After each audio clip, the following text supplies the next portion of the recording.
begin with, we would like to give you some information on the fortress itself. It was built during the 11th century and is mentioned for the first time in 1077 in documents. The outer enclosure walls covering the entire plateau of the hill were built during the 12th and 13th centuries. From then on, the fortress was constantly enlarged and rebuilt. 1465 was the year of the construction of the 4 round towers. A little later, the enclosure walls and the Romanesque keep were enlarged, the granary and the arsenal built. Alright, so we're here in Salzburg, and we just checked in our room, and we got a pretty good deal on a romantic suite, so let's go check it out. It's called the Magic Flute.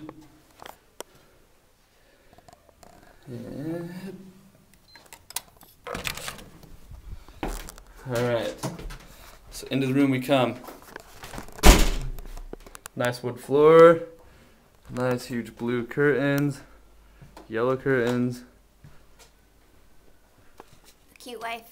My cute wife. Nice TV. Nice little bathtub. And sink area. And then, boom, here's our bed. With some people things right there. And just closet, bathroom. So, pretty interesting room we got. This room is actually based off one of Mozart's operas. So that's why it looks all funny like this.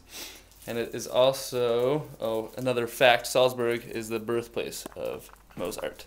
So that's kind of why there's the Mozart theme here. Anyways, just showing you the room. Alright, so one more thing, there's constellations on the ceiling, which are part of the opera, as well as in our room there's constellations up there, which, let's see if I can turn them on. Boom. Whoop. It's supposed to be some kind of constellation. Sweet. We're in Salzburg.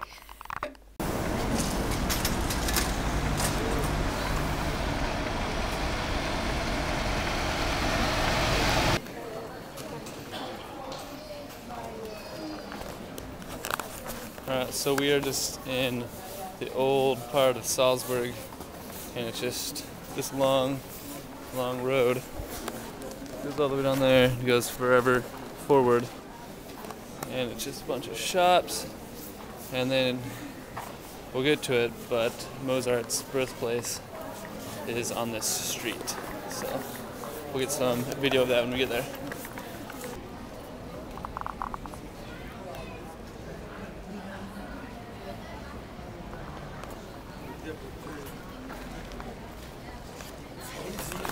Alright, so that is the house where Mozart lived.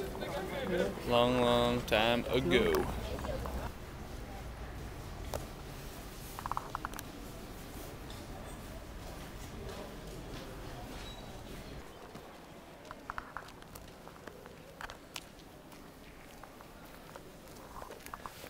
Where are we?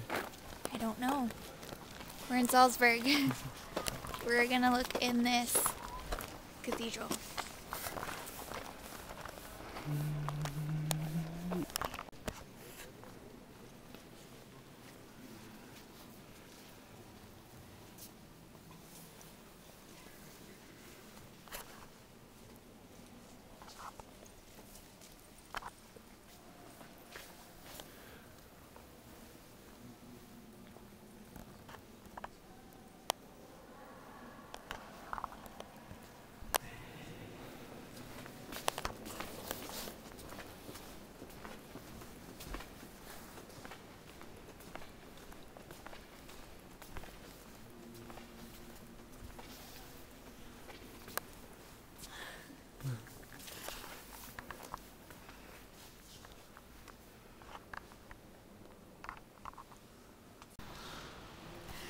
Okay, we're in the crypts. We're at a cemetery actually, but we're about to go in the crypts.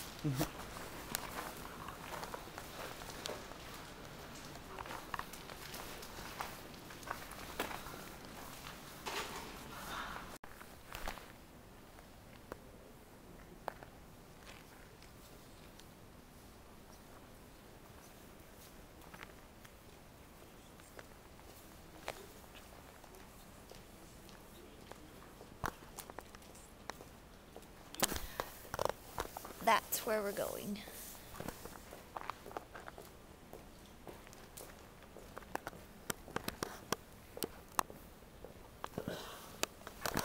There's some crazy wicked tombs and stuff here.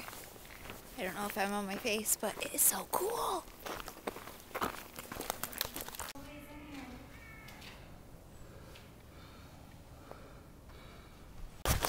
Alright, so we're now pretty much at the top of the fortress. You can see the church up here at the top. And yeah.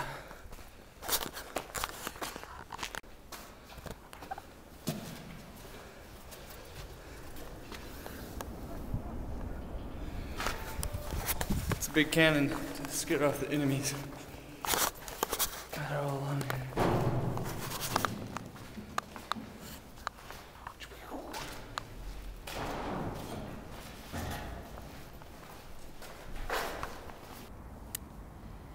We are at the very top of the fortress. We made it. The cable car is broken, so we had to walk up the fortress. And I'm going to show you. We walked from all the way down there.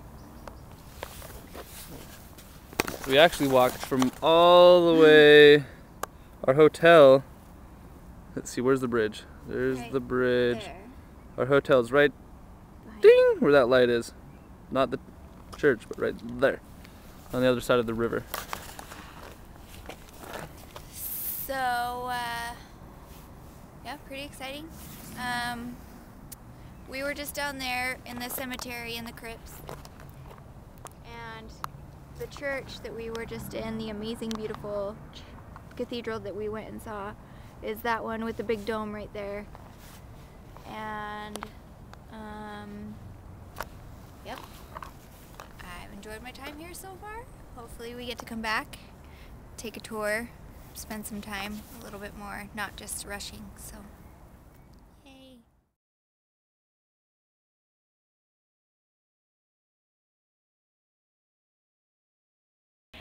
The fortress owes its precious interior decoration, especially the state halls and the Church of St. George, to the Archbishop Leonhard von Keutschach.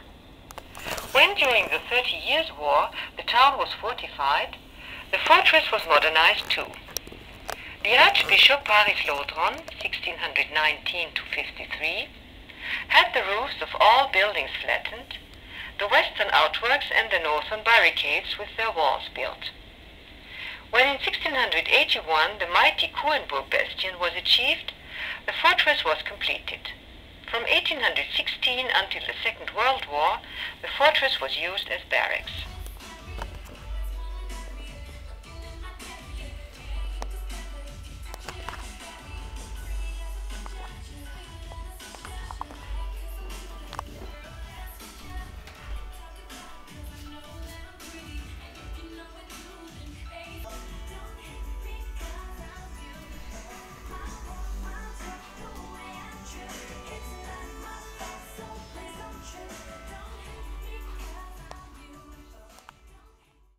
Buongiorno. Buongiorno. Alright, so, update time. You just watched us. We were in Salzburg. That was a really good time. Really beautiful. I got, three new pairs of shoes. I only brought one pair of shoes with me, which is a bad idea. They now have holes and my feet are soaked, so I got a couple pair of sweet Nikes and some other shoes. Got a good deal. You got some clothes? I got some clothes. We went shopping at H&M. Woo woo. Yep. Makeup as well. And we bought a new camera since ours fell over a ledge and cracked. Yeah, we had it up on a rail to do like a picture of us, so you set the timer, and it fell off and broke. So we had to buy a new camera, but our new camera is awesome. Here it is. Oh, these? Why are we wearing these? What's so funny? We just went to Venice, if you guys didn't know, by our, sorry, I have to adjust. Our Facebook posts and such. And pictures. But we went, and it was a beautiful time. But these masks are everywhere because of Carnival, which is a big festival all throughout Europe, I believe. Yeah. It's huge in Europe, but these masks, you've seen them in movies and you've seen them like masquerade balls and such. They originated in Venice. So like if you go to like Tijuana, Mexico, you can get those little pieces of gum. Chiclets. And if you go to Venice, there's street vendors everywhere selling carnival masks. So we figured why not get A couple. some masks. But you'll be filled in on our whole Venice trip Later. on the next week's episode. So with that being said, I'm going to take that off. Yep. Woo! Here we are. So they actually wore those in Venice because, well, I don't know the exact reasons why, but doing some reading, the royalty and the peasants and everyone in between would all wear a mask and like a full cloak and a hat, so you couldn't distinguish who anybody was for Carnival, which is like a 2-week-long period, and they get crazy in Venice with it. Like if you look it up on the internet at the pictures of people dressed up, it's pretty cool. I wish we could have made or stayed. It's a week away, I think. Yeah, we just barely missed it.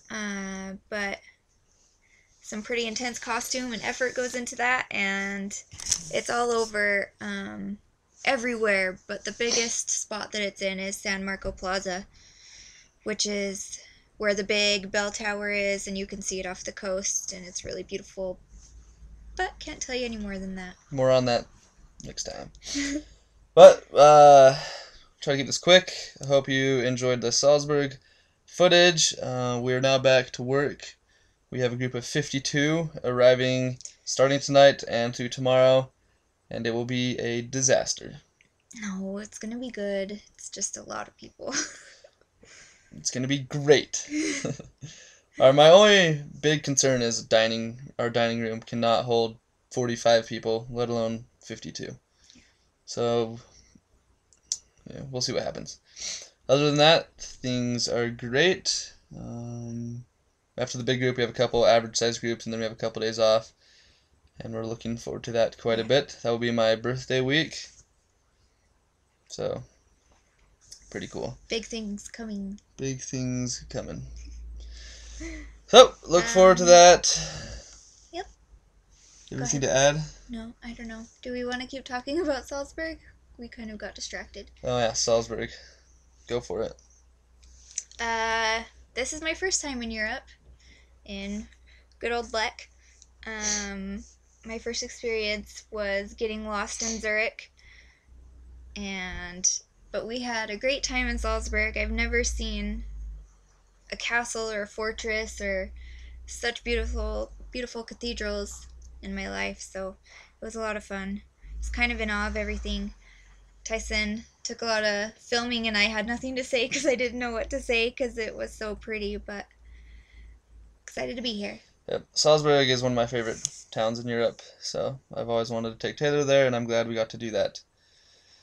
And yeah. There's a lot of history and a lot of stuff to be learned, and 2 days definitely wasn't enough for that, so hopefully we can go back. Yeah, definitely. Or maybe we'll go somewhere else new and exciting. Or we could go back. You could go to Venice or something. Just joking. Alright, this update's probably already too long, so.